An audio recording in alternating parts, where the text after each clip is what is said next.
आज से हम स्टार्ट करने जा रहे हैं अपनी हिंदी पेडागोजी की सीरीज़। तो हम लोग इसमें सबसे नंबर 1 चैप्टर करेंगे। इसमें हम लोग टारगेट कर रहे हैं सीटेट सितंबर 2026 के एग्ज़ाम को। तो चलिए हम इसमें क्या पढ़ेंगे, कैसे पढ़ेंगे वो देख लेते हैं। तो सबसे पहले तो हम पढ़ेंगे भाषा विकास क्या होता है। इसी में हम देखेंगे भाषा अर्जन और भाषा अधिगम क्या होता है। फिर इसमें भाषा को समझेंगे कि भाषा क्या होता है। फिर भाषा के विविध रूप को जानेंगे। फिर उसके बाद क्या करेंगे, त्रिभाषा सूत्र के बारे में जानेंगे जो हमारे कोठारी आयोग ने दिया था। फिर भाषा अर्जन को समझेंगे अच्छे से। फिर उसके बाद आता है भाषा अधिगम को जानेंगे। फिर जीन पियाजे ने भाषा और कॉग्निटिव डेवलपमेंट मतलब संज्ञानात्मक विकास के बारे में क्या बोला था उसको भी जानेंगे। फिर यहाँ पे आ जाते हैं लेव वाइगोत्स्की जिसने भाषा के बारे में क्या बोला था उसके बारे में समझेंगे। फिर सबसे इम्पॉर्टेंट है हमारे नोम चॉम्स्की, इनको भी हम समझेंगे कि क्या इन्होंने भाषा के बारे में बोला है। एलएडी दिया था और यूजी यूनिवर्सल ग्रामर दिया था, सार्वभौमिक व्याकरण भी इन्होंने ही दिया था।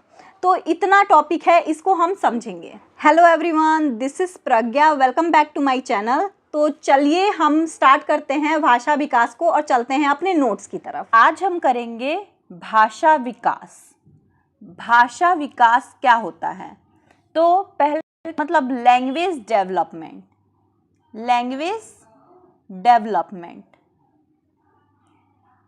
इसमें भाषा क्या है? भाषा वह माध्यम है जिसके द्वारा मनुष्य अपने विचार, भावनाओं, अनुभवों और ज्ञान का आदान प्रदान करता है।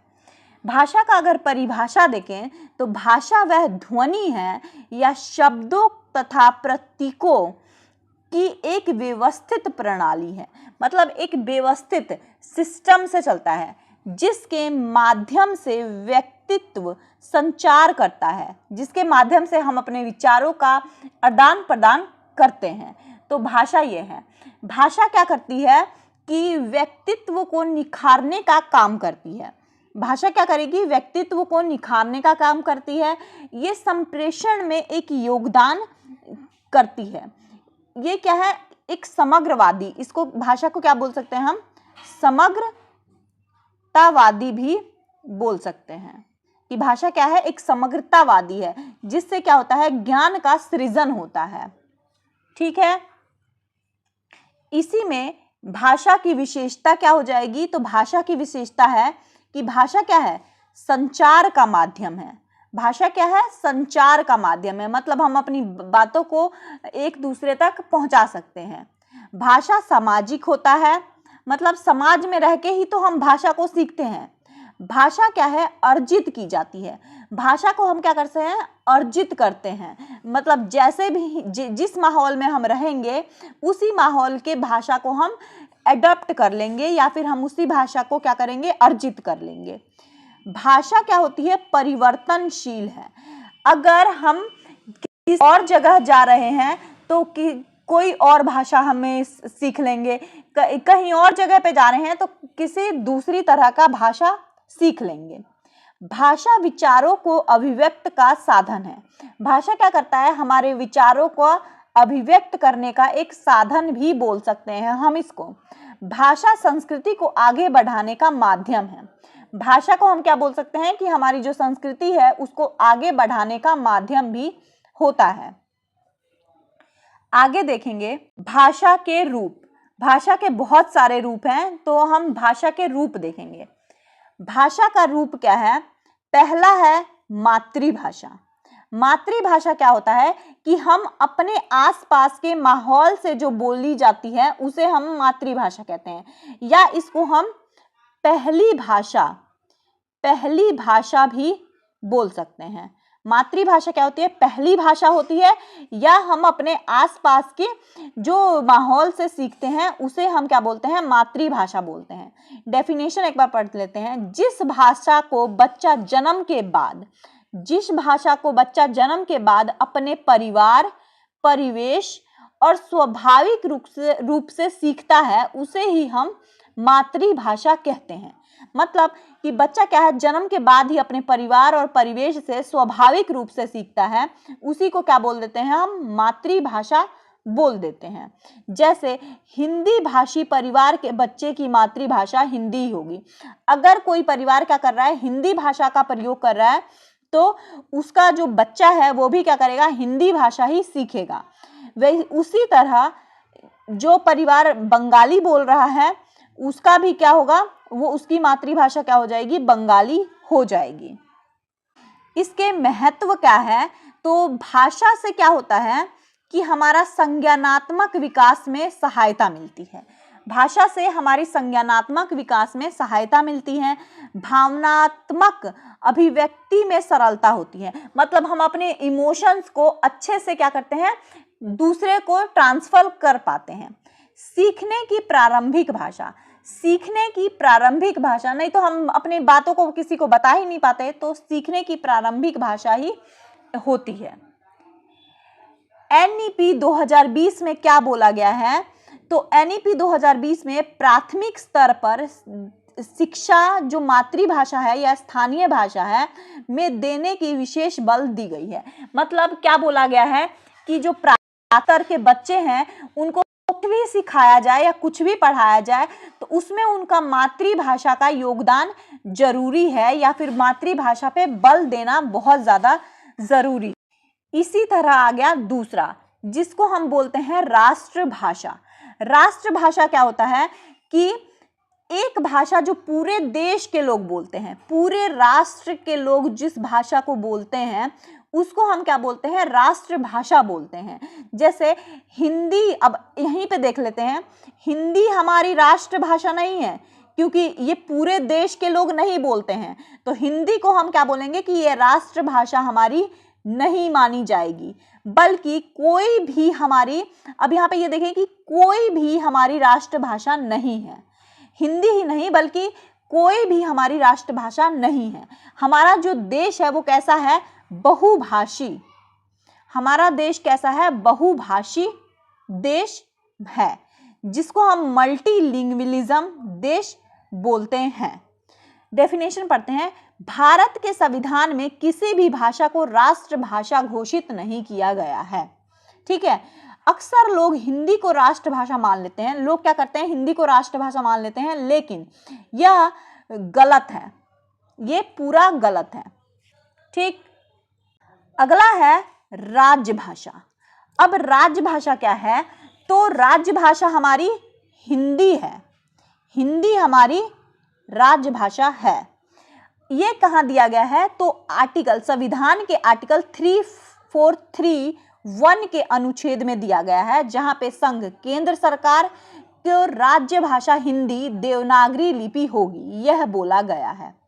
यहाँ पे क्या बोला गया है कि जो हमारी हिंदी है वो राज्य भाषा होगी, जिसमें आर्टिकल 3431 में दिया गया है।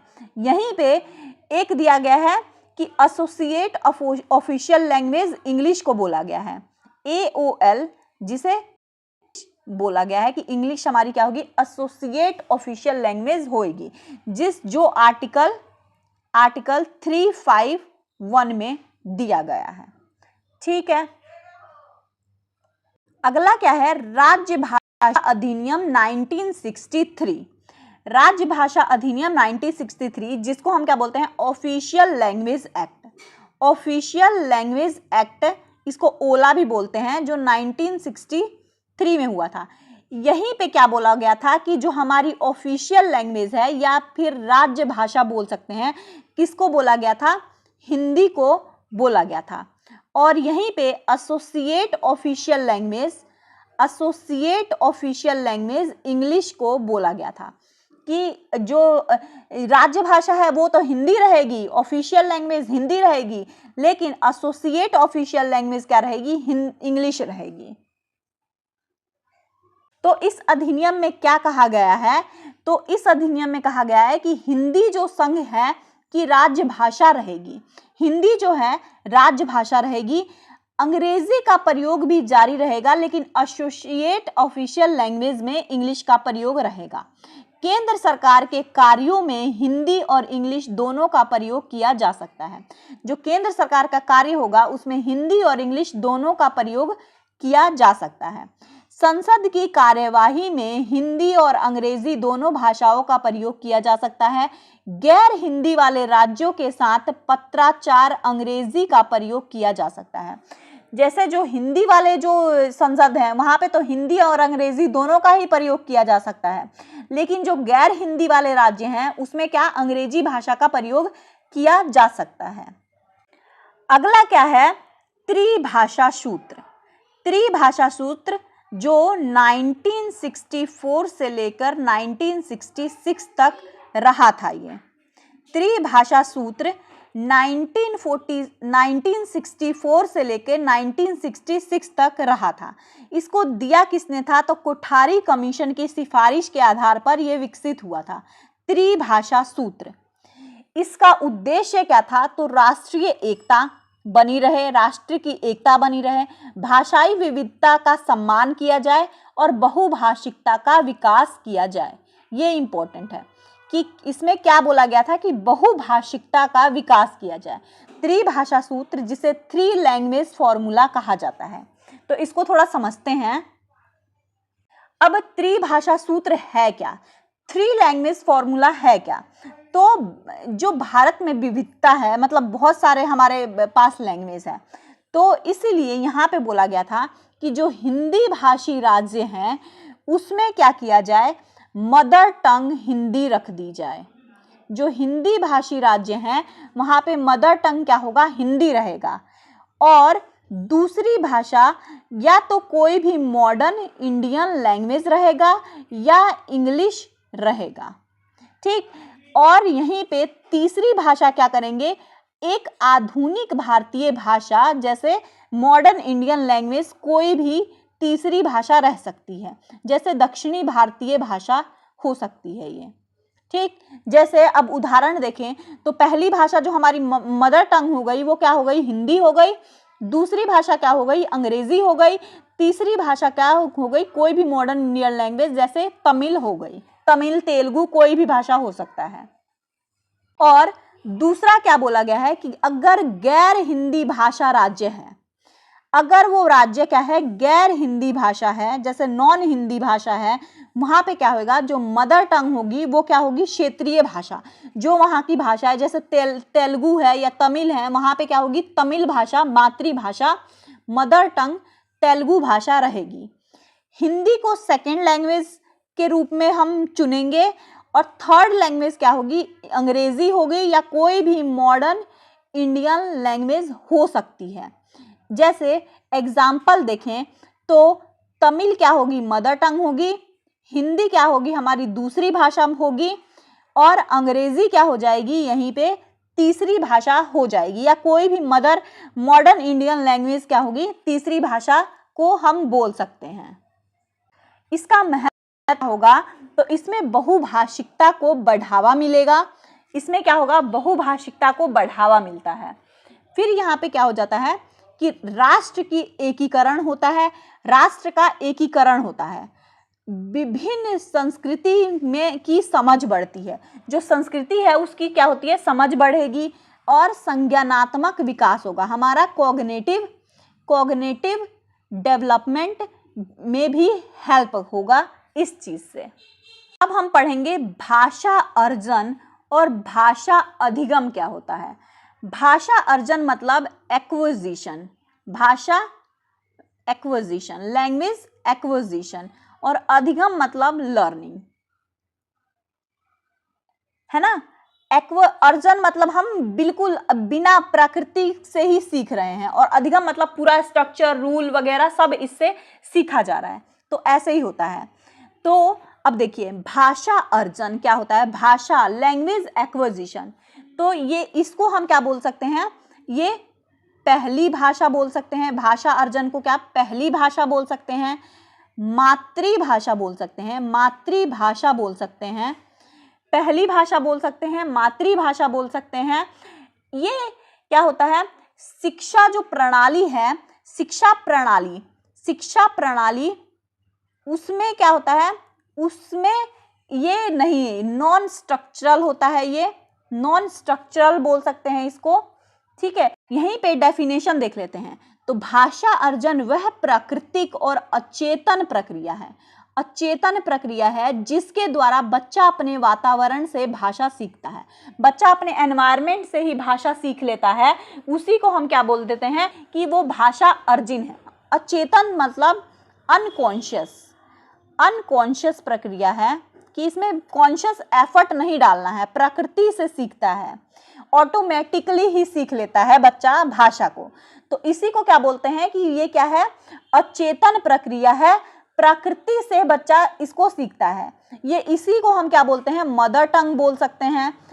ठीक है, एक चीज और यहाँ पे ध्यान रखना है कि भाषा अर्जन क्या होता है, इनहेरिटेड नहीं है, इनहेरिटेड नहीं है, इनहेरिटेड नहीं है, क्योंकि ये क्या होता है, जन्म के बाद सीखते हैं। ये नहीं कि हमारे पूर्वजों से ही मिला है, जैसे हमारा स्किन का कलर हो गया, जैसे हमारी आवाज हो गई, जैसे हमारा दिमाग हो गया, ये इनहेरिटेड ऐसे ही भाषा नहीं मिला है। हम बचपन में अगर हम अपने फैमिली से बचपन में ही दूर हो, जब हम कहीं मदर टंग की जगह किसी और लैंग्वेज को सीखें तो वो भी हम अर्जित कर सकते हैं बहुत आसानी से, क्योंकि हम जिस पर्यावरण में रहते हैं, जैसी प्राकृतिक में रहते हैं, उसी भाषा को क्या करते हैं, अर्जित कर लेते हैं। तो ये क्या है, इनहेरिटेड नहीं बोला जाएगा। अब इसकी विशेषता देखें तो क्या है, ये स्वाभाविक प्रक्रिया है, स्वाभाविक अपने आप ही होता है। ये अचेतन प्रक्रिया है, अनकॉन्शियस प्रक्रिया है, ऑटोमेटिक होती है। हम जिस प्राकृतिक में रहते हैं, जिस एनवायरनमेंट में रहते हैं, वैसे ही भाषा को सीख लेते हैं। औपचारिक शिक्षा की आवश्यकता नहीं होती, मतलब औपचारिक रूप से नॉन स्ट्रक्चरल ये हो जाता है, औपचारिक शिक्षा नहीं इसमें जरूरत पड़ती है। वातावरण आधारित है, वातावरण आधारित है मतलब एनवायरनमेंट, जिस तरह का एनवायरनमेंट होगा हम वैसी ही भाषा को सीख लेंगे। मुख्यतः ये इंपॉर्टेंट है, मुख्यतः इसको हम क्या बोलते हैं, मातृभाषा भी बोल सकते हैं, या मातृभाषा के लिए ये होता है। जैसे बच्चा जो है घर में हिंदी सुनते सुनते हिंदी बोलना सीख गया, तो ये क्या है, उसकी हिंदी क्या है, मातृभाषा है। यहीं पे क्या हो जाता है, दूसरा है भाषा अधिगम, language learning, language learning, language learning. भाषा अधिगम वह प्रक्रिया है, भाषा अधिगम वह प्रक्रिया है जिसमें भाषा के नियमों, स्ट्रक्चर, व्याकरण, औपचारिक शिक्षण के माध्यम से सीखा जाता है। मतलब इसमें क्या नियम बनेंगे, जो शिक्षक बनेगा उसके व्याकरण सीखेगा, औपचारिक रूप से बिल्कुल स्ट्रक्चर रूप से सीखेगा। तो इसी को क्या बोलते हैं, हम लैंग्वेज लर्निंग बोलते हैं या भाषा अधिगम बोलते हैं। इसमें क्या बच्चा सीखेगा, स्ट्रक्चर सीखेगा उसके। ये क्या है, इसके लिए क्या चाहिए, एक समृद्ध वातावरण चाहिए। भाषा अर्जन के लिए, अधिगम के लिए क्या चाहिए, एक समृद्ध भाषित परिवेश चाहिए, एक वातावरण चाहिए। जैसे स्कूल हो गया, जैसे क्या होगा, स्कूल हो गया, उसी तरह। तो अब इसमें देखते हैं, भाषा अधिगम क्या है, सचेतन प्रक्रिया है, मतलब कॉन्शियस प्रक्रिया है। विद्यालय आधारित है, मतलब ये स्कूल में जाके ही बच्चा सीख सकता है। व्याकरण का अध्ययन करना पड़ता है, इसमें रूल, स्ट्रक्चर, ये सारी चीजें इसमें देखनी पड़ती है। औपचारिक शिक्षण आवश्यक है, इसमें औपचारिक रूप से शिक्षण की आवश्यकता पड़ती है। इसको क्या बोलते हैं, द्वितीय भाषा सीखने, दूसरी भाषा बोल सकते हैं, या दूसरी भाषा सीखने में बहुत ज्यादा उपयोगी होता है। जैसे हिंदी हमारी क्या हो गई, मातृभाषा हो गई, तो इसको क्या करेंगे, इंग्लिश सीखने के लिए हम इसका इस्तेमाल कर सकते हैं। उदाहरण जैसे विद्यालय में अंग्रेजी सीखना, ठीक है, तो ये क्या हो गई, हमारी भाषा अधिगम हो गई। भाषा अर्जन और भाषा अधिगम में अंतर क्या है, भाषा लैंग्वेज एक्विजिशन और लैंग्वेज लर्निंग में डिफरेंस क्या है। तो भाषा अर्जन जो क्या है, प्राकृतिक रूप से ही सीख लेता है इंसान। भाषा अधिगम क्या है, औपचारिक रूप से, मतलब इसके लिए बिल्कुल बैठ के बिल्कुल सीखना पड़ता है। अर्जन क्या है, अवचेतन प्रक्रिया है, अनकॉन्शियसली सीखता है बच्चा। और भाषा अधिगम क्या है, सचेतन, कॉन्शियस प्रक्रिया है। इसमें बिल्कुल कॉन्शियस माइंड को बिल्कुल शांत रख के, बिल्कुल कॉन्शियस रह के, कॉन्सेंट्रेट रख के सीखना पड़ता है। ये क्या है, वातावरण आधारित होता है, एनवायरनमेंट से सीख सकते हैं। शिक्षण आधारित होता है। ये भाषा अधिगम क्या होता है, टीचर ही सिखाती है। मातृभाषा बोल सकते हैं हम भाषा अर्जन को, और इसको क्या बोल सकते हैं, द्वितीय भाषा बोल सकते हैं। व्याकरण स्वतः सीखता है, व्याकरण पढ़ाया जाता है। अगर कोई बच्चा व्याकरण खुद सीख लेता है तो ये क्या है, अर्जन बोला जाएगा। लेकिन यहीं पे अगर वो क्या पढ़ा के सिखाया जा रहा है तो क्या होगा कि वो खुद से नहीं सीख रहा, वो क्या कर रहा है, अधिगम हो रहा है। यहीं पे एक पॉइंट आता है कि अगर हम भाषा अधिगम को जो एनवायरनमेंट दें और एनवायरनमेंट में ही सिखाया जाए तो क्या वो बच्चा सीख पाएगा?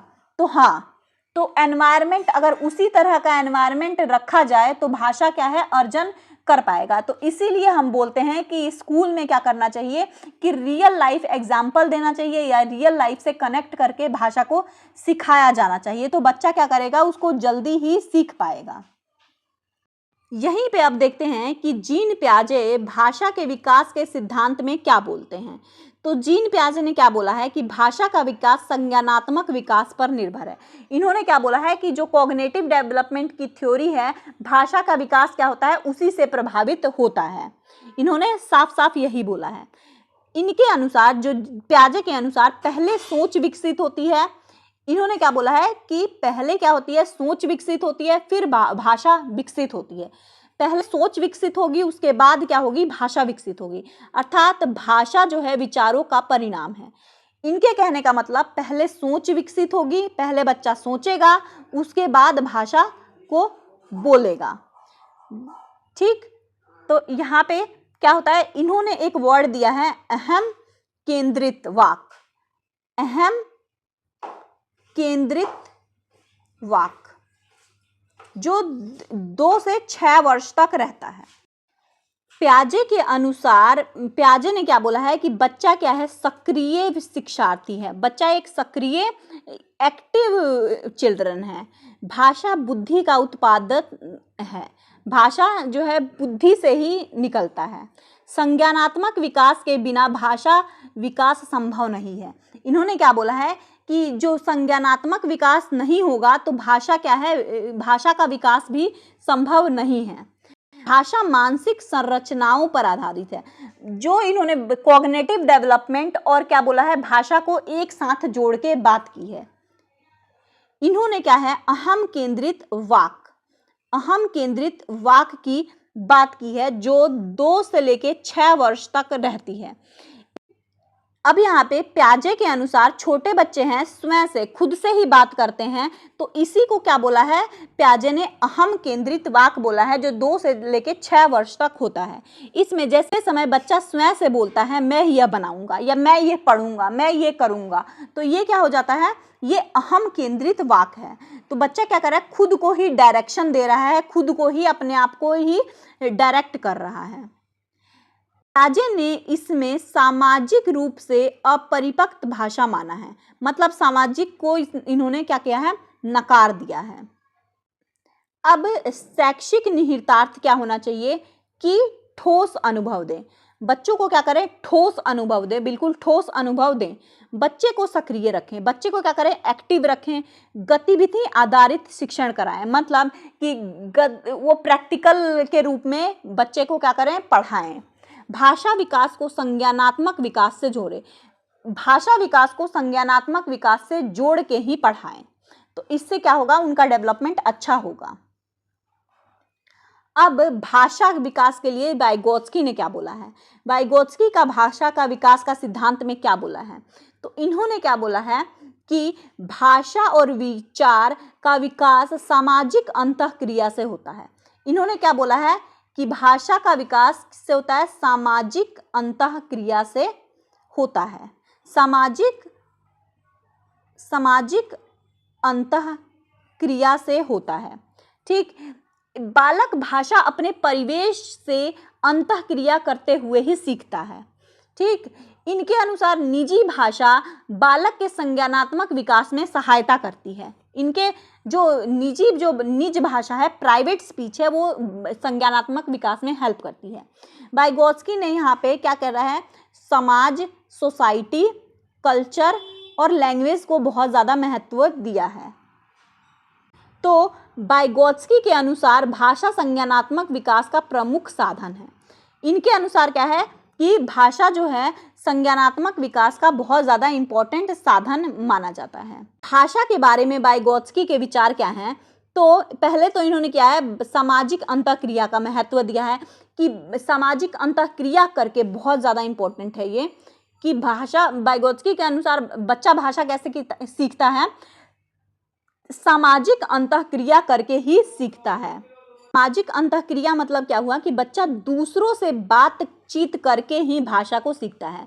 अगर कोई बात ही नहीं करेगा उससे तो वो भाषा को कैसे सीख पाएगा, है ना? तो ये बात है। दूसरी है निज वाणी, निजी वाणी या निजी भाषा बोल सकते हैं, या इसको प्राइवेट स्पीच भी बोला जा सकता है। तो इसमें क्या होता है कि बच्चा क्या करता है, स्वयं से बात करता है, खुद को ही दिशा देगा, मतलब खुद से ही बात करेगा, खुद को दिशा देगा। जैसे पहले रखूंगा फिर ये रखूंगा, मतलब किसी पहेली को सॉल्व करते हुए वो कहता है पहले मैं ये रखूंगा फिर उसके बाद ये रखूंगा फिर ये करूंगा। तो वो क्या कर रहा है, खुद से ही बात कर रहा है। तो क्या होता है कि वो क्या कर रहा है, खुद को ही डायरेक्ट कर रहा है, खुद को ही गाइड कर रहा है, खुद को निर्देश दे रहा है। हम कुछ भी बोल सकते हैं।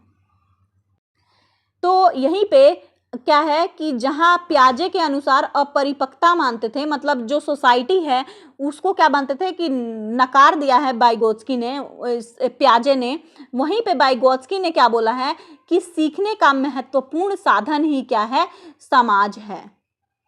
सीखने का महत्वपूर्ण साधन ही समाज है।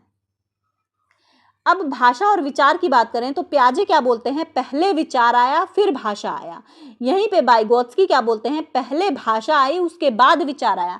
पहले बच्चा बोलना सीखेगा उसके बाद उसके माइंड में थॉट्स आएंगे।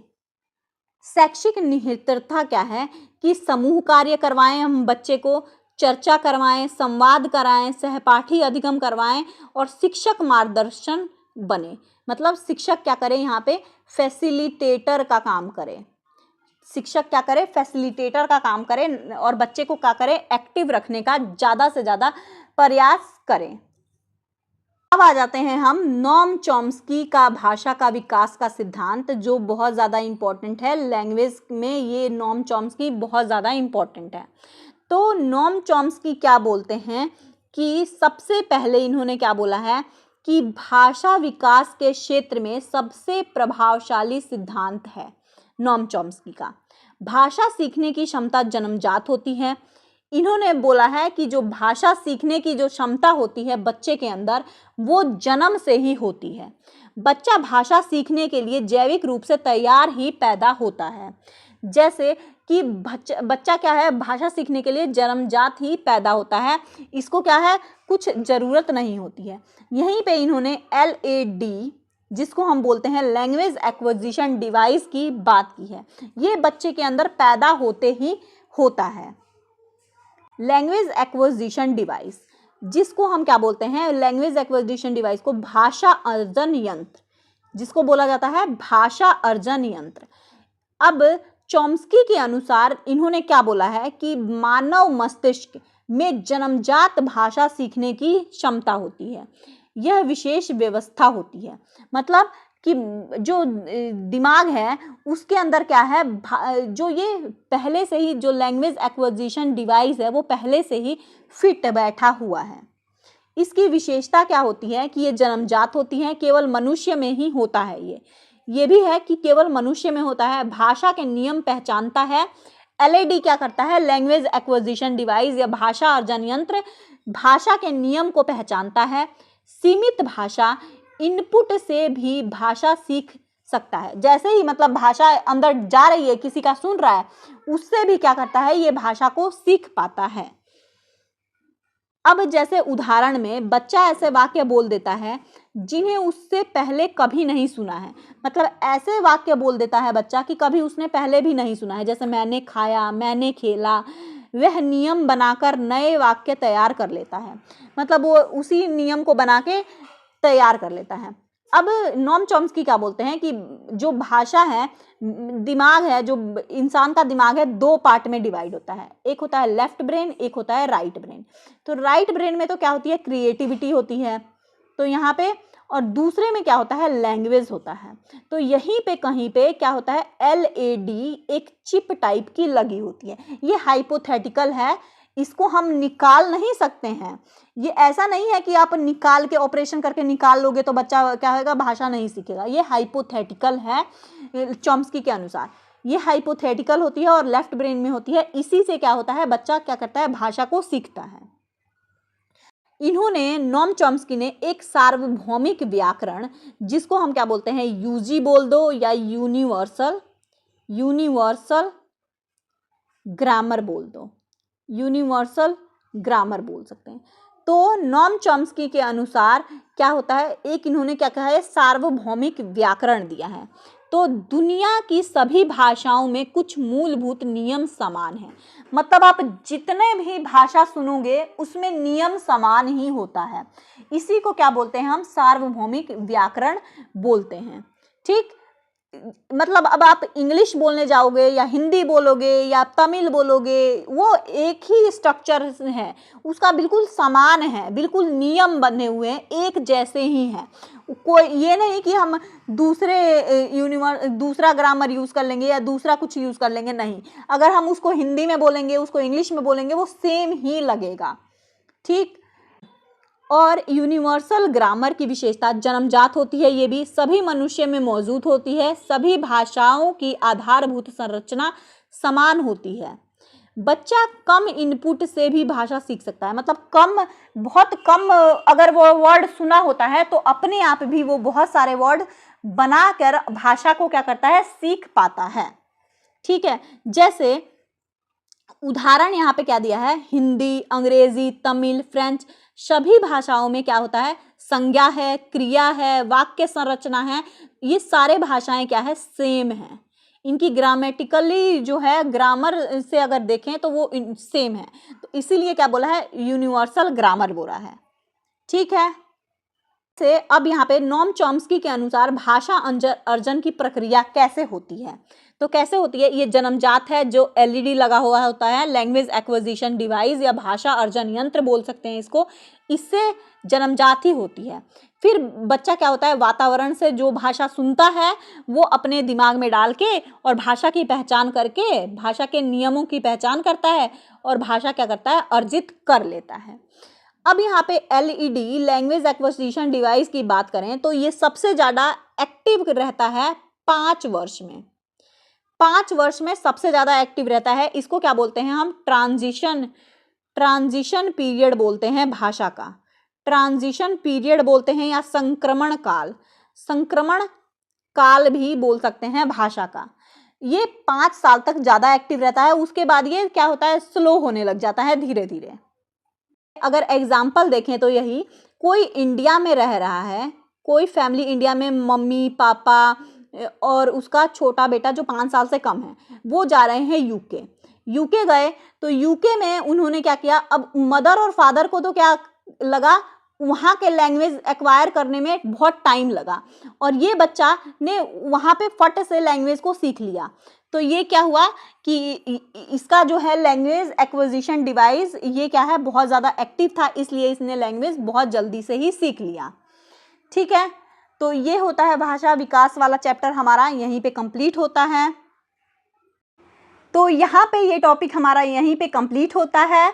आई होप ये आपको इन्फॉर्मेटिव लगा होगा। मिलते हैं नेक्स्ट टॉपिक के साथ नेक्स्ट वीडियो में। Thank you so much.